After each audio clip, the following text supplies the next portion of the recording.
Baruch Spinoza, né le 24 novembre 1632 à Amsterdam, est un philosophe néerlandais.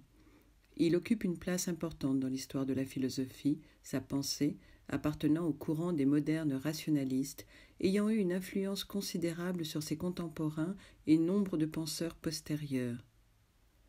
Spinoza est issu d'une famille juive marane d'origine ibérique, ayant fui l'Inquisition espagnole puis portugaise pour vivre dans les Provinces-Unies, plus tolérantes. En 1656, il est frappé par une excommunication de la communauté juive d'Amsterdam. Il prend alors ses distances vis-à-vis de toute pratique religieuse. Il est fréquemment attaqué en raison de ses opinions politiques, et son traité théologico-politique, dans lequel il défend la liberté de philosopher, sera censuré. En philosophie, Spinoza est, avec René Descartes, l'un des principaux représentants du rationalisme.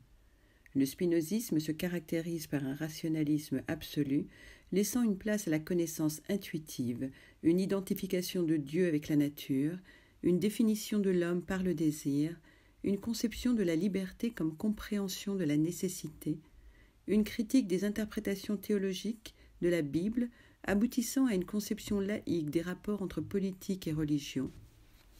Il s'inscrit dans l'école de pensée philosophique matérialiste qui se distingue par une distance de Platon ou d'Aristote.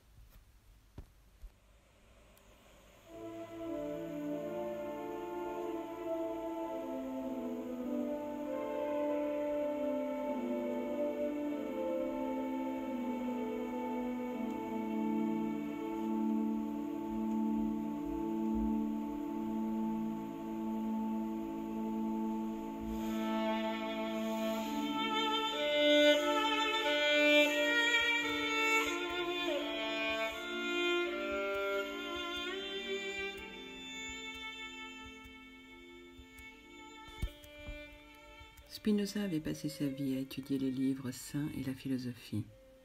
Un jour, il écrivit « Je ne sais pas si Dieu a réellement parlé, mais s'il le faisait, voici ce que je crois qu'il dirait aux croyants. Arrête de prier, de te frapper à la poitrine. Ce que je veux que tu fasses, c'est que tu sortes dans le monde pour profiter de ta vie. Je veux que tu t'amuses, que tu chantes, que tu t'instruises, que tu profites de tout ce que j'ai fait pour toi. Arrête d'aller dans ces temples sombres et froids que tu as construits toi-même et dont tu dis que c'est ma maison. Ma maison est dans les montagnes, dans les bois, les rivières, les lacs. C'est là où je vis avec toi et que j'exprime mon amour pour toi. Arrête de m'accuser de ta vie misérable. Je ne t'ai jamais dit qu'il y avait quelque chose de mal en toi, que tu étais un pécheur, que ta sexualité ou ta joie était une mauvaise chose. Alors ne me blâme pas pour tout ce qu'ils t'ont dit de croire. Arrête de ressasser des lectures sacrées qui n'ont rien à voir avec moi. Si tu ne peux pas me lire à l'aube, dans un paysage, dans le regard de ton ami, de ta femme, de ton homme, dans les yeux de ton fils, tu ne me trouveras pas dans un livre.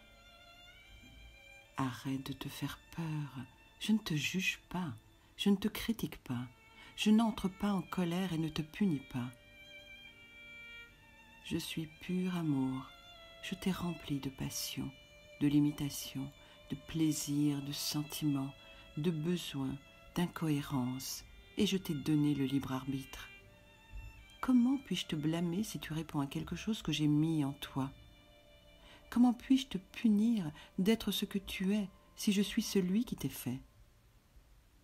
Tu penses réellement que je pourrais créer un endroit pour brûler tous mes enfants qui se comportent mal pour le reste de l'éternité? Quel genre de Dieu pourrait faire ça? Si j'étais ainsi, je ne mériterais pas d'être respecté. Si je voulais juste être vénéré, je n'aurais peuplé la terre que de chiens.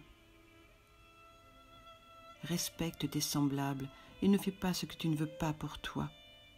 Tout ce que je te demande, c'est que tu fasses attention à ta vie, que ton libre arbitre soit ton guide. Toi et la nature, vous constituez une seule entité. Alors ne crois pas que tu as un pouvoir sur elle, tu fais partie d'elle. Prends soin d'elle et elle prendra soin de toi. J'y ai mis et rendu accessible tout ce qu'il y a de bien pour toi, et j'ai rendu difficile d'accès ce qui ne l'est pas. Ne mets pas ton génie à y chercher ce qui est mauvais pour cet équilibre. À toi de garder intact cet équilibre. La nature, elle, sait très bien le garder, juste ne la trouble pas. Je t'ai rendu absolument libre. Tu es absolument libre de créer dans ta vie un paradis ou un enfer. Je ne peux pas te dire s'il y a quelque chose après cette vie, mais je peux te donner un conseil. Arrête de croire en moi de cette façon. Croire, c'est supposer, deviner, imaginer. Je ne veux pas que tu crois en moi. Je veux que tu me sentes en toi. Que tu me sentes en toi quand tu t'occupes de tes moutons, quand tu abordes ta petite fille, quand tu caresses ton chien, quand tu te baignes dans la rivière.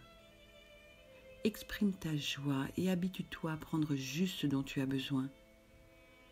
La seule chose sûre, c'est que tu es là, que tu es vivant, que ce monde est plein de merveilles, et que dans toutes ces merveilles, tu es capable de savoir exactement ce dont tu as vraiment besoin.